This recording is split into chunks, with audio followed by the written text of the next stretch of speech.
Ladies and gentlemen, the Prime Minister. The battle of Britain is about to begin. Upon this battle depends the survival of Christian civilization. If we fail, then the whole world, including the United States, including all that we have known and cared for, will sink into the abyss of a new dark age. Let us therefore brace ourselves to our duty, so bear ourselves that if the British Empire and its Commonwealth last for 1,000 years, men will still say, this was their finest hour. It's time for Radical Truth with Tony Gurley.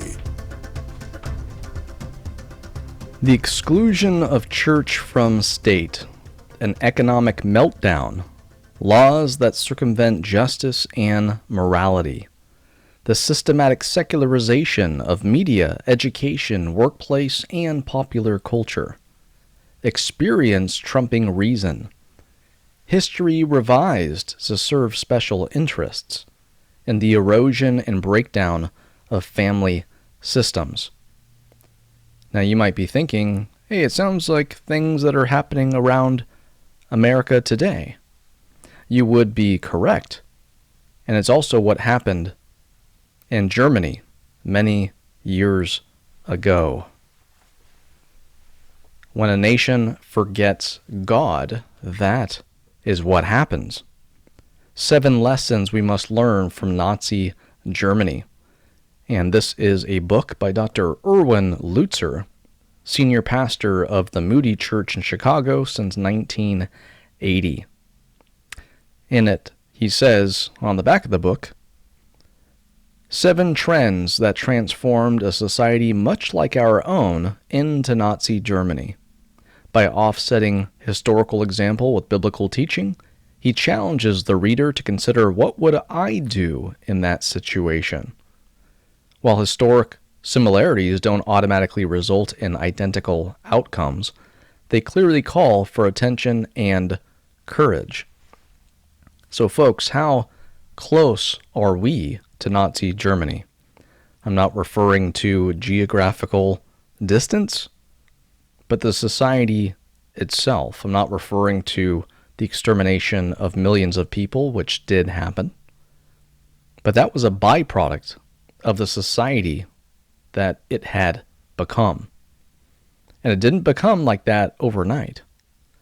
And Hitler was voted into office by the people. Now, in hindsight, do you think that if they knew what his end goal and ideology were, he would have been voted into office? No. And now we have the hindsight to guide our foresight as far as voting for people in the future. And we will hopefully learn from their mistakes. Now, unfortunately, it's been said that if you don't study history, you're destined to repeat it. And unfortunately, if you do study it, you're destined to sit back and watch other people repeat it. Sometimes that's because they haven't studied it themselves, or because they have studied it, and therefore that's why they have their ideology. Whether it's Nazism, Marxism, or secularism, the state is always in conflict with religious freedom. And the more power the state has, the more laws it will pass to diminish the role of the church. What makes this so difficult is that these changes are made under the rubric of freedom and what is best for everyone, quote unquote. Thus, the true nature of a totalitarian state is always hidden and always couched in the language of morality, progress, and liberty. Folks, it's important to know what was happening in Nazi Germany back then. The first chapter of this book is, when God is separated from government, judgment follows. And that it does. Hitler did not discourage people from attending church. Back then, Germany had a state church. The pastors were paid by the government. And of course, when that happens, then they do what they are told. Well, at least if they want to keep getting paid and not get in trouble, and so on. They had Christmas and Easter in Germany. However, Hitler had to reinterpret their meaning. Christmas was turned into a totally pagan festival. In fact, at least for the SS troops, its date was changed to December 21st, the date of the winter solstice. School prayers were banned and carols and nativity plays were forbidden in the schools. And in 1938, even the name Christmas was changed to Yuletide. Crucifixes were eliminated from classrooms. Easter was turned into a holiday that heralded the arrival of spring. If religion was tolerated, it had to be secularized so that it would be compatible with the state's commitment to the greater good of a revived Germany. Most of the churches bowed to the cultural currents and endorsed the positive Christianity, quote-unquote, that was in line with government policies. Of course, here in America, for many years, we've moved away now from a spring of a Easter break to a spring break. We've moved away from Christmas break to winter break, switching up the lingo there. And even if we had the classic terminology, of course, Santa and presents have become the main focus of Christmas, rather than the incarnation, the eternal Son of God taking on human flesh, the greatest miracle of all. And what has happened to Easter, rather than being focused on the glorious resurrection of the Son of God, it's focused on a bunny and eggs and chocolate and all that stuff, which is fine if you want to have fun, but as a Christian, or if you are a Christian parent or grandparent, you always want to keep what's most important in the forefront if you do want to talk about those other things. Of course, what allowed Nazi Germany to become Nazi Germany was the secularization of the culture. And we see that throughout history. A society, a country, etc., moves from Judeo-Christian to secularization to Islamization. I just want you to keep that in mind as we talk about the secularization of Nazi Germany and even the secularization of America today. When we look at what Hitler was doing back then, he wanted to push National Socialist policies. He responded to the opposition of the church in the same way all hostile governments respond to those who would disagree with them. He created a flurry of new laws and then accused pastors and church leaders of breaking them. In one way or another, God had to be separated from government policies and ejected from the public square. The voice of courageous Christians had to be silenced. God had to be removed to make way for the National Socialist policies. And yes, we do hear about socialism being pushed in America. Of course, when it's happened in other countries, it's always failed. And people say, oh, well, no, full socialism has never actually taken place. Okay, well, bits and pieces of socialism have caused those countries to fail. So if bits and pieces cause them to fail, if that's the argument you want to go down, well, then obviously full socialism would be even worse. And, all you need to do is interview people who live in those countries to ask them what life is like. Not surprisingly, the mainstream media never does that. They never find testimonies of people who live under it. And when you do that, of course, you learn what is so bad about it. But yet, this was what took place in Nazi Germany, and we see it repeating here. And so it was that secularism was imposed on the German people. The role of the church was minimized by privatizing faith and instituting laws about what could or could not be said from a pulpit. Religious leaders who opposed the secular steamroller were intimidated by threats to them and their families. With God and religion removed from government, the values of Hitler's socialism filled the vacuum. The church would increasingly become the enemy of the state. We see in America a push for socialism. We see not only your general separation of church and state, which technically means the government can't influence the church or oppress the church. It doesn't mean the church can't influence the state, which obviously would be a great thing. Instead, we see a secularization taking place. Thus, with the so-called public square free of any hint of religious values, the vacuum is then filled with secular values, the cheapness of human life, abortion, euthanasia, the promotion of all forms of immorality, including homosexual marriages, and the sexualization of school children, often with pornography and the ridicule of traditional values. Do you notice that in America? Do you notice this secularization which has taken place? And what happens when you speak out against that? That's where the hate speech comes into play, right? Oh, you're a hater. You say you don't like it. You say that it's wrong. You say that we shouldn't promote it or anything like that. Well, then you're a hater, and therefore you're wrong. So, we're going to get more into that, and we are also going to talk about the next major subject and the second chapter of the book when we come back right after this.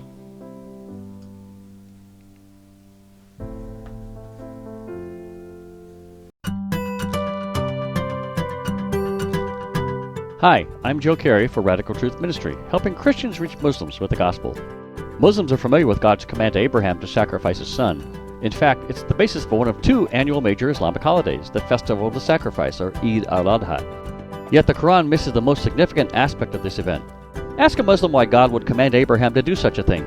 You see, in that culture, a son is one of the most precious things a man can have. An honest Muslim will respond that Abraham loved God so much, he would be willing to even sacrifice his son for God. In other words, Abraham demonstrated his love for God by being willing to even sacrifice his own son. Then ask your friend how God has demonstrated his love for you. You see, there's only one way God can do that, and the answer is not in the Quran, it's in the Bible. But God demonstrated his love for us in that while we were still sinners, Christ died for us. For more tips, visit us at radicaltruth.net. I'm Joe Carey for Radical Truth Ministry.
As a 501c3 Christian ministry, Radical Truth is dependent upon God to provide our monthly financial support, and He provides through people like you who realize the need for this vital work.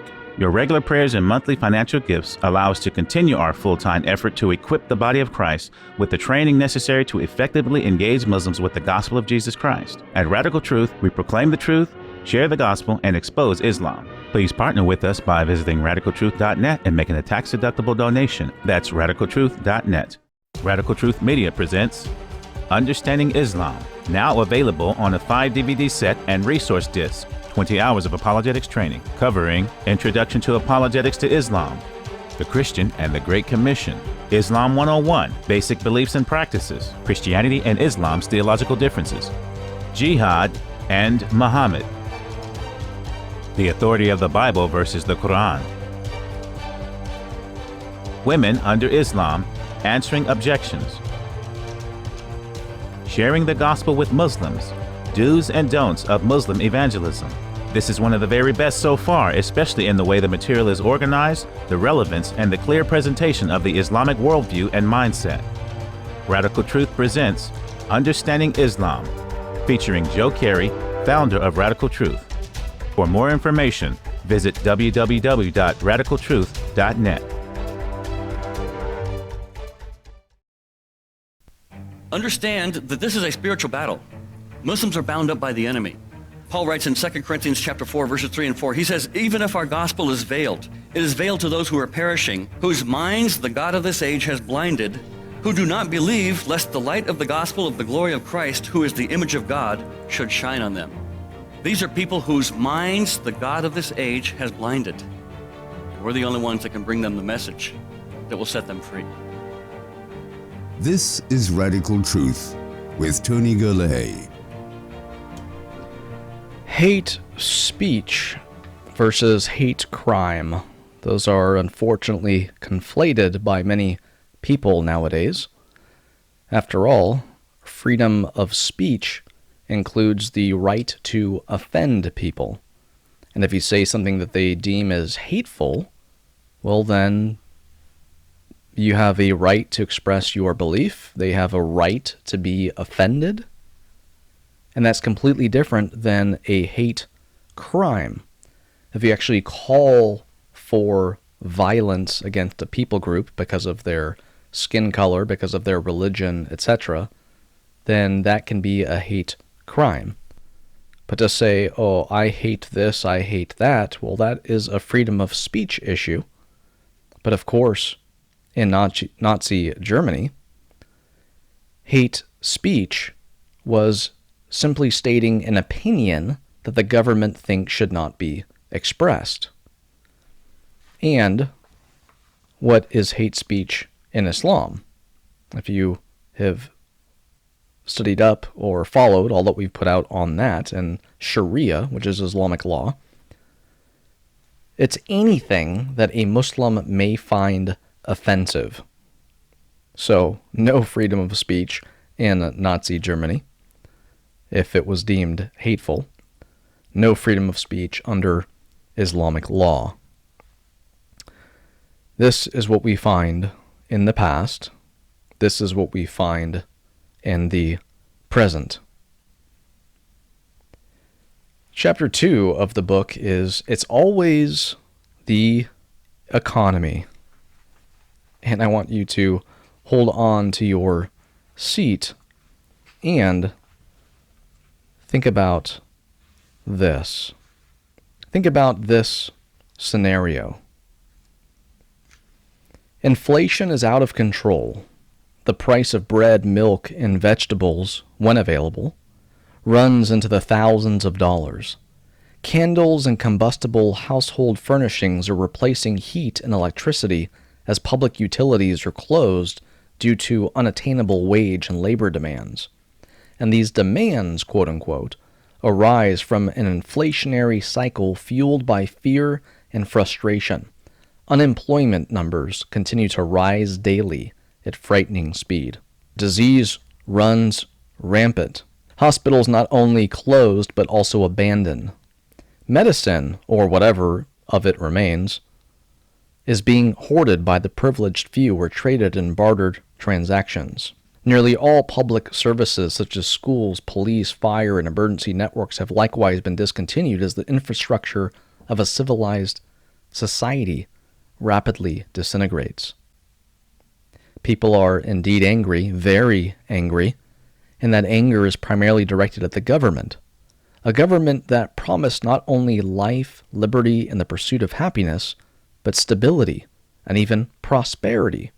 People are angry when they realize that their government is hopelessly indebted to foreign countries.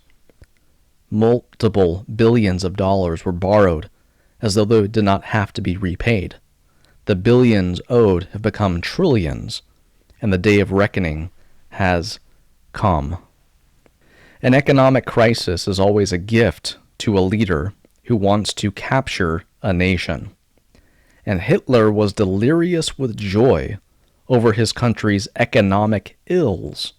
Inflation and unemployment was the disease for which he had the cure. He did not want to let this financial crisis go to waste. Folks, how often do you hear that? Never let a good crisis go to waste? Hitler definitely did not. And Lutzer has here, democracy was the stepping stone to dictatorship. Folks, there's a huge difference between democracy and what our country was actually founded as, which was a constitutional republic. I forget exactly who it was, but someone had said that democracy is two wolves and a sheep deciding what's for dinner. I believe that was what was said. It's might makes right, or the majority rule. So when certain groups say, oh, you're attacking democracy, well, America was not founded as one. It's a constitutional republic. We see what happened back then happening today. Again, we're still quite a ways away, but we are much closer than many people realize, and a whole lot closer than other people want to admit. But this is what's happening. We see in this chapter of the book, it's always the economy, a bunch of parallels. It was Lenin's promise of bread in every kitchen that ignited the communist revolution. Bread with political slavery was better than freedom and starvation. The majority of people, including the Christians in the Third Reich, no longer believed that Christianity was worth suffering for, much less dying for. They were willing to substitute Mein Kampf for the Bible in exchange for jobs and the greater glory of Germany. Yet those who saved their lives lost them, and those who lost their lives saved them. There were financial crises in the past. We are seeing parallels of that today. Lutzer writes, it was the economy that became the number one concern on the minds of the disillusioned German people. Money, which is so essential for us to live, can also be the lure that makes us willing to sell our souls. And of course, it was Benjamin Franklin who said, any society that would give up a little liberty to gain a little security will deserve neither and lose both. Little liberty given up to gain a little security, and you will lose both liberty and security. It's always the economy. How are you doing financially today? Has your life been impacted in some way? Negatively? Financially?